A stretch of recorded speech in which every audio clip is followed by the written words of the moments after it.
Ohio State 8.5-point favorites at the time of this taping. Now, I've seen it as high as 9, gone down to 8, kind of settling in 8.5.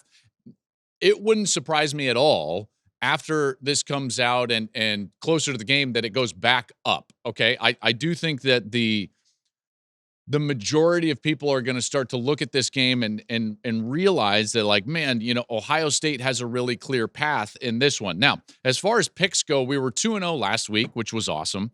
7-3 in the playoffs against the spread, which means that we are now 56-33 on the season, 63% against the spread. So if you have paid attention and you had followed these picks and these previews all year long, congratulations, because we've won some money. Even though I've never actually bet, but I've never been more, I would say, like, invested in some of these outcomes than giving these picks this year against the spread. And now I get it.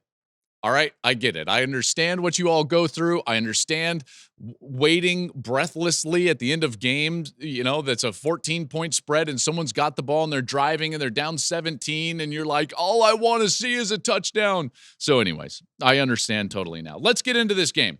Okay, Notre Dame and Ohio State. Let me first start by saying I think that this is a bad matchup for Notre Dame.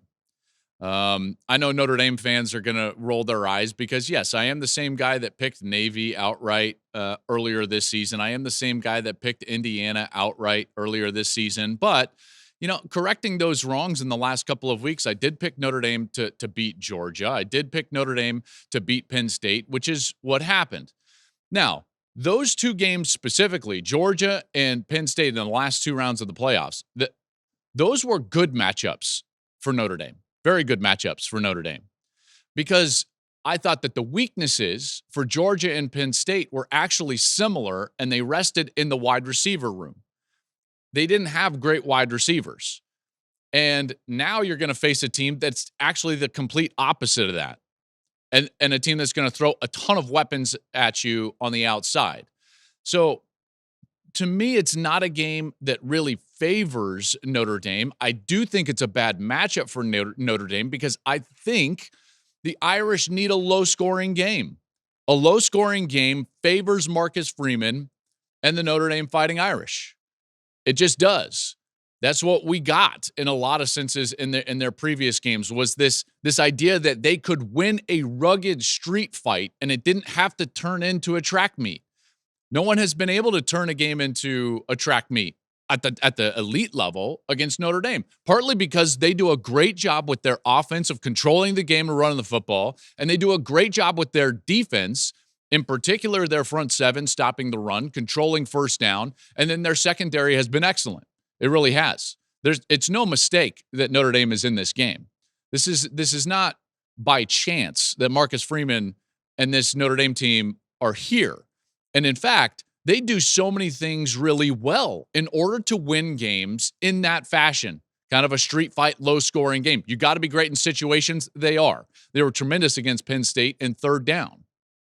They were great at the end of the first half, getting a score. They were great at the end of the game. So as I said in the recap to the semifinal, what I love about Notre Dame is their execution in situations. It speaks to the great coaching that they get from Marcus Freeman and his development as a young head coach.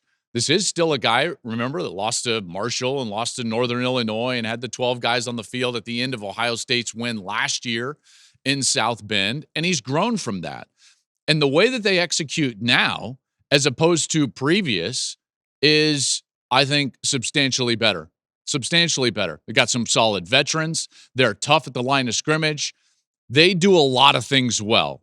And do they have the ability to take this game and muddy it up and take it down into a low-scoring street fight? Yeah, they do. They do have that ability. Now, do I think that's going to happen? That remains to be seen.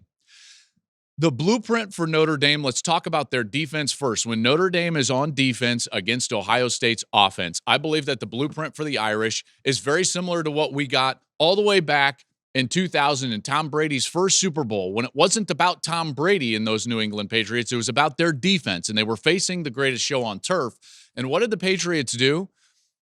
And no, I'm not going to get into the video gate, okay? What they did is they muddied the game up by being physical with the skill position players of those Rams, grabbing them, forcing the officials to call things, and then making life difficult on Kurt Warner. And that's exactly what Notre Dame's going to have to do to this Ohio State team. They've got to do that. They have got to play physical with the wide receivers. In fact, in a lot of ways, I would actually dare Ohio State to run the football. Dare them to run the football, in particular on early downs, because it's very apparent. If you look at the season from Ohio State, they are best, they are most dangerous and lethal offensively when they're getting the ball to the wide receivers, and they're doing that early to open up the run game later. What they don't do a great job of is running the football initially in order to open up the passing game later. That's usually opposite. Okay. And normally defenses would come into a game and they would say, like, hey, man, we've got to stop the run. I think that this is an opposite game for Notre Dame. They've got to come into this game and they've got to think to themselves, if they're handing the football, if the Buckeyes are handing the football off on first down, on regular run plays, advantage Irish. So invite them to do so. Create defenses where the numbers ratio, okay, suggests that Ohio State should run the football. So I'm talking about two safeties back, open back into the end zone, back into the field, not stacking the box with an extra defender. I fully anticipate that. Now, it goes against what most defensive coaches will tell you, but it certainly falls in line with what the film should suggest to the Notre Dame coaches. If they're watching the film, and remember, I made this point last week when I was talking about the recaps of the semifinal games, and I made this point about Steve Sarkisian, and I said his goal line offensive game plan is going to be indicative of the film that he watched during the course of the year in preparation for that game. Well, what does the film suggest for Marcus Freeman and Notre Dame? It suggests that the one thing you cannot allow Ohio State to do is get the ball to Abuka, to Jeremiah Smith, to Carnell Tate, and then the backs out of the backfield. You can't allow them to throw the ball early in rhythm, because when they do that, it's a Tennessee game, it's an Oregon game. You don't want that type of track meet. I don't think Notre Dame can win that type of track meet. What do you want? You want a Nebraska low-scoring affair, a Michigan low-scoring affair, and in a lot of cases, exactly what happened against Texas in the semifinal. In each one of those games, you could look at it and you could say, hey, Ohio State didn't run the football well. That's why they were in that game. Well, yes and no. I think it's more about the fact that Ohio State is not a great running team. They're not. So they've got to use the passing game in order to open up that area of their game. And when you can take away their passing game, now they've got some struggles. Now they've got some stress. And that's exactly what I think Notre Dame should do. They should dare them to run the football, and you do that, and you can only be successful in that if you've got defensive tackles that can rise to the occasion. This was the case with Nebraska. They've got really good defensive tackles. This was obviously the case with Michigan. They've got great defensive tackles. And then against Texas, yes, they've got a very solid defensive line, but it also helped that Ohio State had some self-inflicted wounds in some of those drives, in particular in the first half. They had 4 different series in the first half where they had 2nd and 20. You're not going to score in those series. You're just not. They're driving down to take a 14-0 lead, and Travion Henderson has that personal foul, and then they just couldn't get back into rhythm. And in some ways, you have to view Ohio State's offense as a flywheel. Okay, so if you're not familiar with a flywheel, this is what a flywheel is. A flywheel is essentially a large. It's really physics, okay? So it's a large wheel that takes a tremendous amount of effort to get started, but because of where the weighting in this wheel sits on the outside and not close to the center, once you get it started, then it becomes very difficult to stop, okay? And that's, in a lot of ways, Ohio State's offense. If they can get themselves in rhythm and get started, watch out. It's going to be a shootout. And Notre Dame cannot win that shootout. So it's imperative that, like Texas, Notre Dame survives the first quarter, that they force Ohio State into a game in which they're trying to run the football and trying to prove that they're a tougher team. That then gives an advantage to Notre Dame. Coverage-wise, here's what I think is interesting. Ohio State has not seen a ton of man coverage during the course of the year because most teams just look at their wide receivers and their skill position players and they're like, yeah, we're not going to deal with that. We're not going to sit there in one-on-one. And yet Notre Dame, I would say, is primarily a man coverage team, and they do a great job of it. And they do it unapologetically, by the way. I went back and watched on film last year's Notre Dame Ohio State game, just to kind of get a feel for, does Notre Dame change what they do because they're facing an Ohio State team that has a great player on the outside? And remember, last year that player was Marvin Harrison Jr. This year, obviously, it's Jeremiah Smith. Here's what I thought was fascinating is that they covered Marvin Harrison Jr. very similar to what Michigan has done with Smith and Texas did with Smith, which was play him in double coverage with a safety over the top primarily. And yet they stuck with man coverage principles. Okay, so they baited Ohio State into running the football, and Ohio State took the bait and could not run it very successfully against that defensive line for Notre Dame. This is last year's game in South Bend. And so it was sluggish. It was low scoring. And then what they did is they played man coverage with two safeties. So it wasn't always cover two man underneath with two safeties back. But what they would do is they would roll a safety over the top of Marvin Harrison, and the other safety would sink into kind of the middle hole, and he would be a free player, and there would be a free player over the top in kind of a double situation over number 18, and they would play man everywhere else. And it forced Kyle McCord, quarterback at the time, to hold the football. And then the defensive line was winning in their pass rush. And nothing was really working for Ohio State outside of that long Travion Henderson touchdown. I think that was right at the beginning of that second half. I think you're going to get a lot of the same thing in this version of the matchup. I think you're going to get light run defensive box in order to invite the run. And you're going to get two free players and man coverage underneath. Now, would I suggest it? Not really. I don't love the thought of trying to play Carnell Tate and Emeka Ibuka in man coverage. And by the way, you've still got Judkins and you've still got Travion Henderson, and they would be matched up against linebackers. So I don't love that matchup. If I was Notre Dame, I would not play man coverage. I would actually play a ton of catch zone, which is what Michigan played and what Texas played, where you've got more players than they're sending out in the route, and you're catching a lot of routes. You've got four eyes, basically two players on Jeremiah Smith, and it made Will Howard's life very difficult. That would be the game plan for Notre Dame, because the alternative is that those players get loose early, that Chip Kelly and Ryan Day have the creative, aggressive game plan early, which gets the flywheel going, and then you can't stop them. And then all of a sudden they've got 14, 21, 28 points before half, and Notre Dame's not winning that game. They're just not. In fact, I have kind of this drop dead point of 17. I don't think Notre Dame, and I'll get to this in a moment, is going to score more than 17 points in this game. So if you give up more than that, you lose. You lose.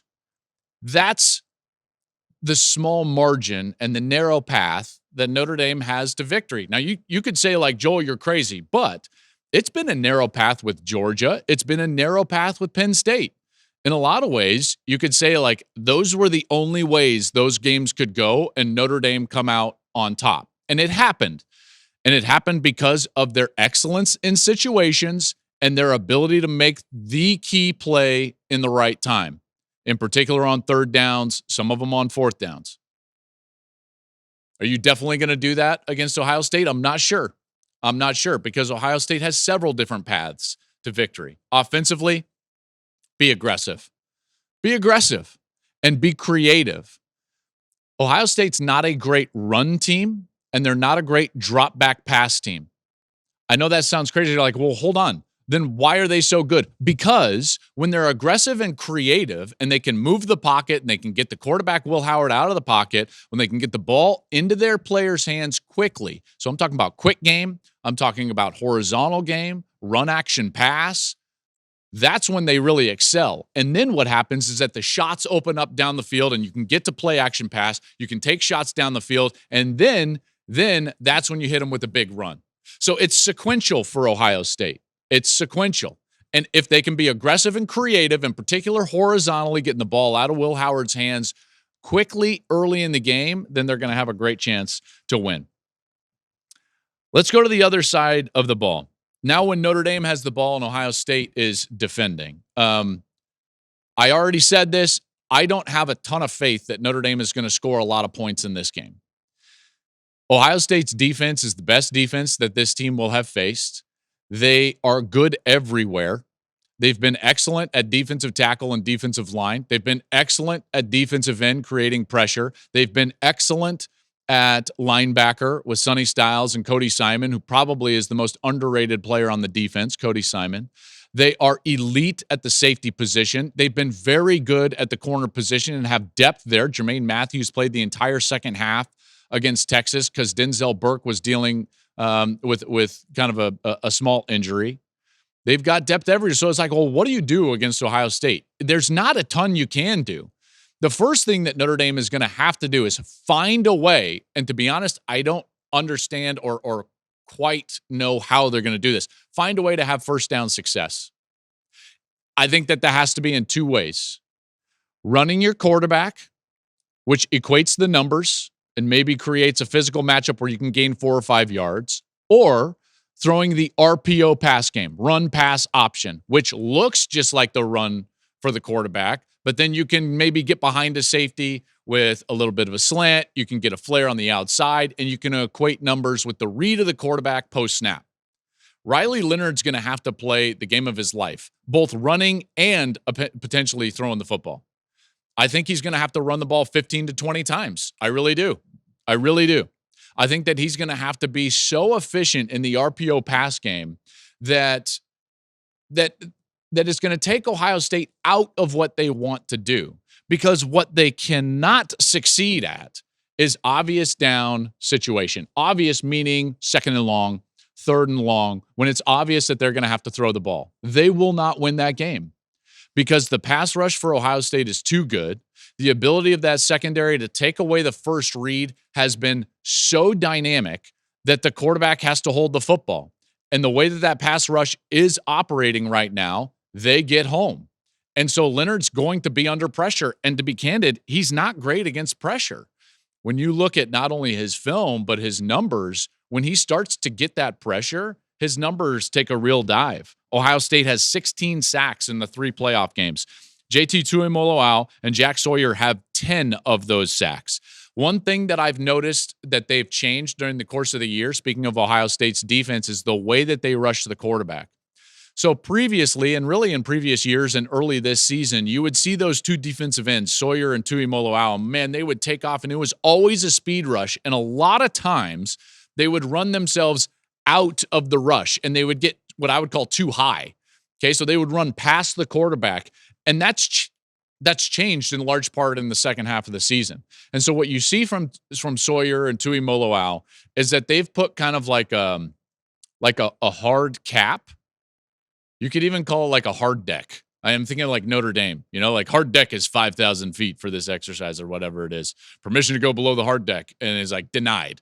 They've got a hard deck, which is the level of the quarterback. And you can tell that they have now been coached a different style of rushing the quarterback where they're told, do not rush past the level of the quarterback. So once they get to that point, they immediately transition from speed to power, and then they go into a bull rush and press the pocket in on the quarterback.